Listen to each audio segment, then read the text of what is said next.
Hey guys, and welcome to another brand new video.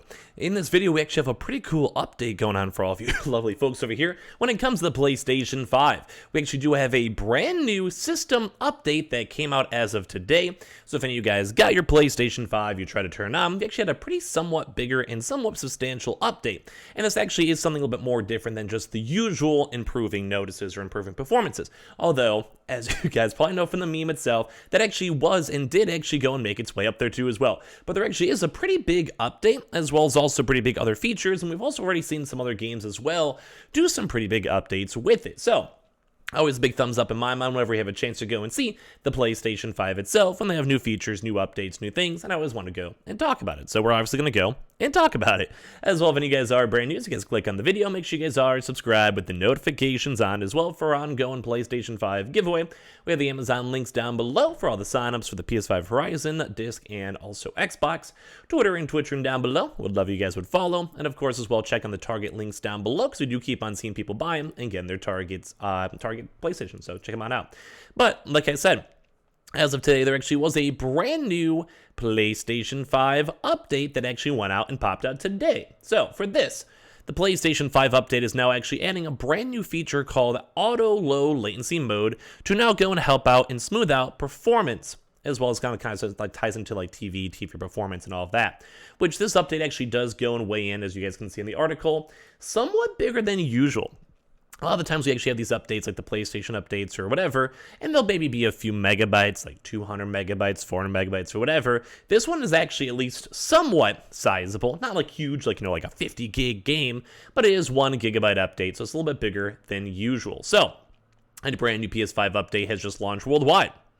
Earlier today on July, and also apparently Jopbox, as of July 7th, PlayStation 5 update 22.01.05.50.00 dropped. This update weighs in at just at 1 gigabyte in total, so if it won't take too long to download, depending on your internet speed. But it doesn't actually do an awful lot to the PS5 itself, but it does actually kind of set up a few cool little features. So, for this, for example, one of the headline features in new PS5 updates is the kind of token usual thing, where it has the, if you guys don't know, it's kind of just a rolling meme, where a lot of times we have these updates, and they always go and throw in the improved system performance, improved system performance, improved system performance.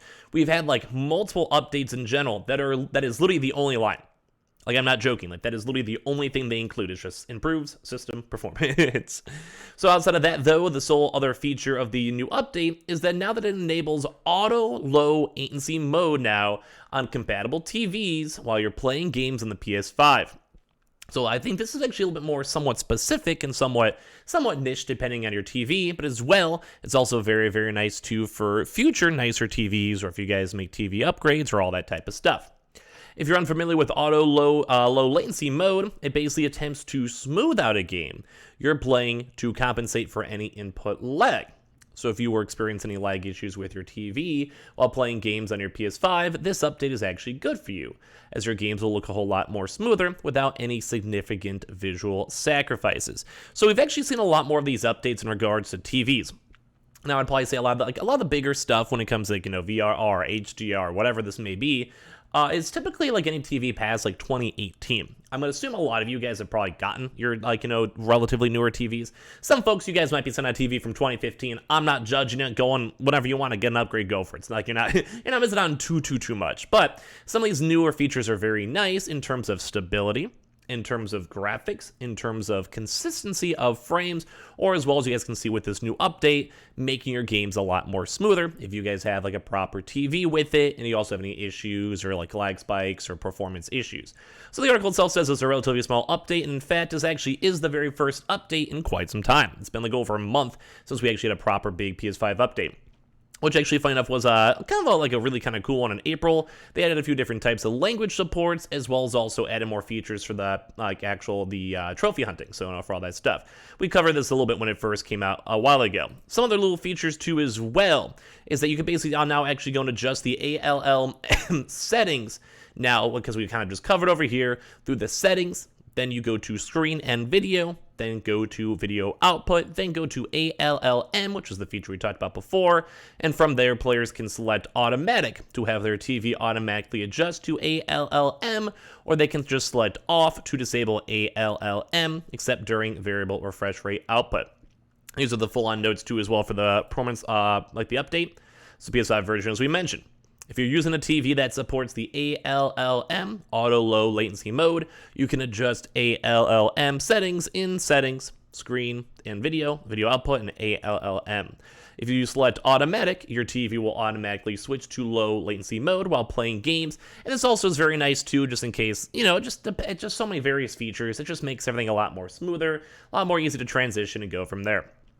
If you select off, ALLM won't be enabled except during VRR output, and then also, like as we mentioned, the system update improves system performance. So, kind of cool. It's also to go and tie into with the new version of the PlayStation 5 that was launched in June, which, as you guys know, is the Horizon bundle, like the brand new PlayStation 5 Horizon bundle too as well.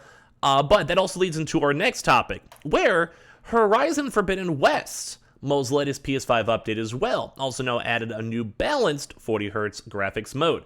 And now if you guys care about the game or not, it's very cool to go and see all these PlayStation, both console updates to be consistent when it comes to, making sure stability is good, making sure frames are good, making sure the actual variable refresh rate is not on too much of a crazy dynamic, meaning it's not going from 15 frames to 100, and it's more of a 45 to 55, that type of range. So we keep on seeing now these bigger companies and bigger Sony developers taking advantage of all this stuff. So with this, Horizon Forbidden West was already one of the best looking games on PS5. It's looking pretty good, but I just gotta say, we did go see the stills for God of War. I'm just saying that game was looking pretty good if you guys have been following that news. And now developer Guerrilla Games has now found a way to make it even better. With Horizon's Forbidden West latest update, the studio has added a 40Hz balanced rendering mode and support for both variable refresh rate and high refresh rate, so VRR and HFR. VR is a feature that's relatively new to console gaming, and this kind of ties into a lot of these other various updates we've mentioned when it comes to your TV, when it comes to refresh rate, when it comes to frame rates, when it comes to stability, as we kind of just covered for this big update. And it syncs your TV's refresh rate to the frame rate of the game you're playing, thereby helping to eliminate screen tearing whenever there's a drop in performance. Meanwhile, the new balance settings promises to give you the best of Forbidden West existing performance and fidelity modes by offering a happy medium between the two. So we can kind of see Guerrilla, which has been kind of clutching up when it comes to games. Highly requested features incoming, including introducing variable refresh rate VRR, high refresh rate HFR, and our new balance graphics mode now supporting 40Hz, and they have the actual full-on patch notes there for their Reddit. If you're curious on how you go get then your balance graphics from rendering a game at 40Hz, here's how the math works. At 30 Hz, it takes 33.33 milliseconds for your console to display a new frame. By contrast, at 40 Hz and 60 Hz, it renders a new frame every 25 and 16.16 milliseconds, respectively. So while it might seem counterintuitive, 40 FPS is precisely halfway between 30 FPS and 60 FPS in terms of update speed, which is also very intriguing to see that now these companies are pushing for a 40 FPS. But I'm one of those people. I feel like I can kind of notice pretty well for a 30 FPS game. I can typically appreciate the upgrades from a 60 FPS game. I almost would want to test this out for how they mentioned, how Ratchet & Clank has a 40 FPS mode, or as well, this Horizon. I myself would almost want to test it out just to see if it's actually good, bad, or whatever it may be. I'm very, very intrigued in my true honesty. So I'm kind of curious. I'll be kind of curious for this one. And as well, Horizon also did all these other patch updates. But the main story of this actually was a pretty big update in my opinion.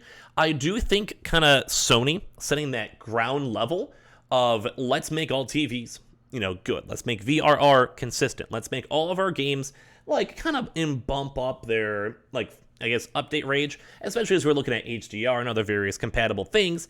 I think it was a very nice, good feature for us to have this baseline get better.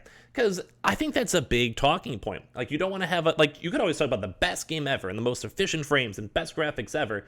But at the end of the day, sometimes you just want to make sure everything's working good. Whenever you launch the game, it's slightly better. And as well, those bumps in performances are noticeable. Even for HDR, I saw a pretty big bump up, in terms of consistent, stable frames. So I just want to let you guys know this news. I thought it was all around pretty cool. It's cool to see companies as well trying to test around with all their various systems too. So give me your thoughts and comments down below. Make sure you guys are subscribed with the notifications on as well for the brand new PlayStation 5 giveaway. Amazon links for all the signups down below. We have the Twitter and Twitch stream if you guys care about all that. Make sure you guys also are checking out the Target links and picking up your consoles, and as well leaving a like, Twitter and Twitch, everything, all that good stuff down below. Love you guys.